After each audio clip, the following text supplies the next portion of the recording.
नमस्कार दोस्तों। आज मैं आप लोगों के समक्ष प्रस्तुत करता हूँ एक बहुत ही सुंदर कहानी जिसका नाम है एक स्वार्थी दानव। तो आइए शुरू करते हैं इस कहानी को।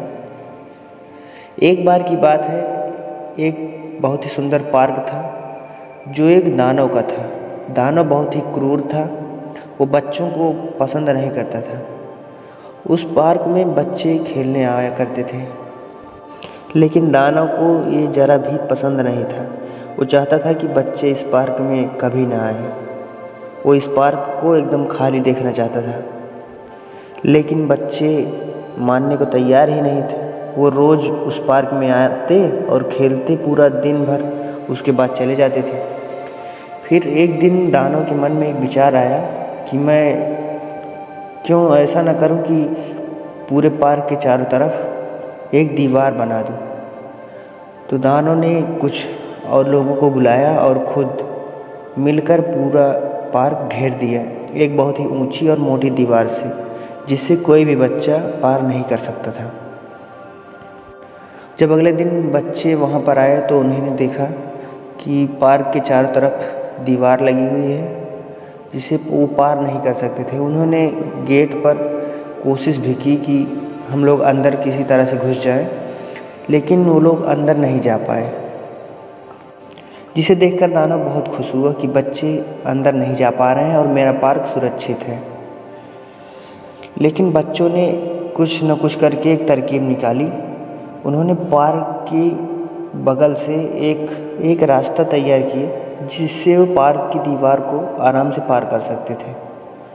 तो जब बच्चों ने रास्ता बना लिया तो धीरे धीरे बच्चे उस पार्क में दीवार को पार करके अंदर जाने लगे और वो पार्क के कोने में खेलते थे, जिससे दानव को भनक भी नहीं लगती थी कि इस पार्क में बच्चे खेल रहे हैं। दानव बेफिक्र होकर अपने काम में लग गया था।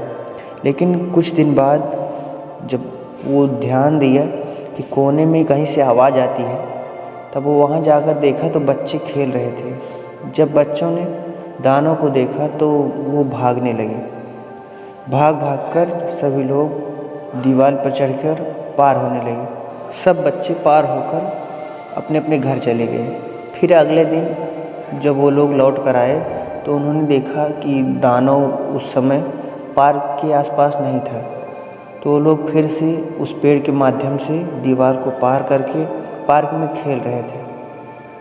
यही प्रक्रिया कुछ दिनों तक चली। उसके बाद एक दिन कहीं से एक छोटा बच्चा भी उन बच्चों के साथ आया था उस पार्क में जाने के लिए, लेकिन सब बच्चों के पार हो जाने के बाद भी वो बच्चा पार नहीं हो पा रहा था। तो दानव उस समय कहीं से आया था काम करके अपना, और वो पार्क की निगरानी कर रहा था। जब उसने देखा कि एक बच्चा बैठा है उस पेड़ के पास और सभी बच्चे अंदर जा चुके हैं, तब वो सोचता है कि बच्चे जो भी पार हुए हैं वो इस बच्चे को क्यों नहीं ले गए। लेकिन वो इस पर बहुत ज़्यादा ध्यान नहीं देता है और वो लौटकर अपने घर चला आता है। वो बच्चों से थोड़ा जलन अपनी कम करने लगता है।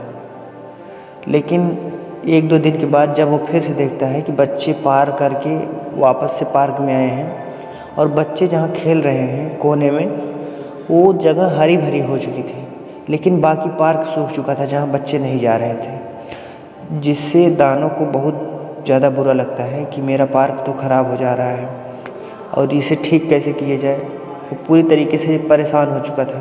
लेकिन फिर कुछ दिन बाद वो सोचा कि अगर मैं पार्क को खोल दूं तो बच्चे पूरे पार्क में आएंगे, जिससे मेरे पार्क की सुंदरता फिर से लौट आएगी। लेकिन वो ऐसा करता नहीं है।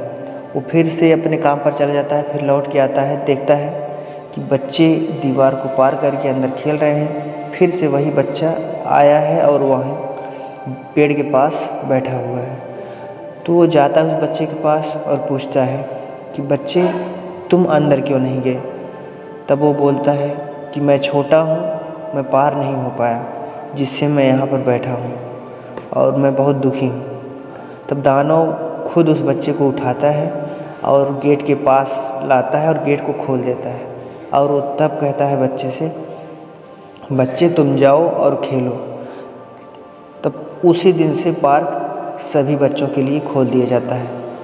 दानव खुद उस पार्क के चारों ओर की दीवार को खुद से तोड़ देता है और बच्चों के लिए पार्क हमेशा के लिए खुल जाता है। अगले दिन वो दानव फिर से उस बच्चे का इंतज़ार करता रहता है, लेकिन वो बच्चा आता नहीं है।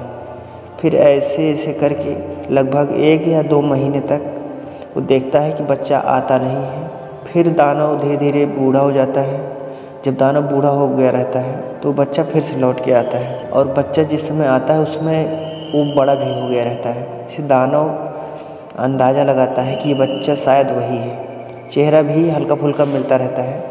दानव उसके पास जाता है और पूछता है कि बच्चे तुम वही हो? तो बच्चा बोलता है, हाँ मैं वही हूँ जो उस पेड़ के पास बैठा रहता था।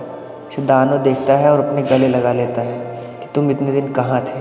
वो बहुत ज़्यादा दुखी होता है कि मैं इतने दिन तुमसे नहीं मिला। दानव उस बच्चे को देखने के बाद बहुत ज़्यादा खुश होता है, और कुछ समय उसके साथ बिताने के बाद दानव एक दिन मर जाता है और उस पार्क को सबके लिए खोल कर चला जाता है।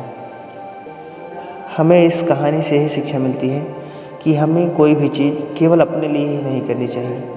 जो भी हो हमें सबके लिए करना चाहिए, जिससे सबको खुशी मिले।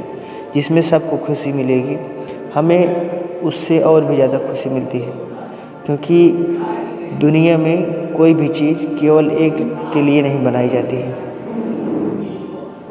आज के लिए इतना ही। धन्यवाद।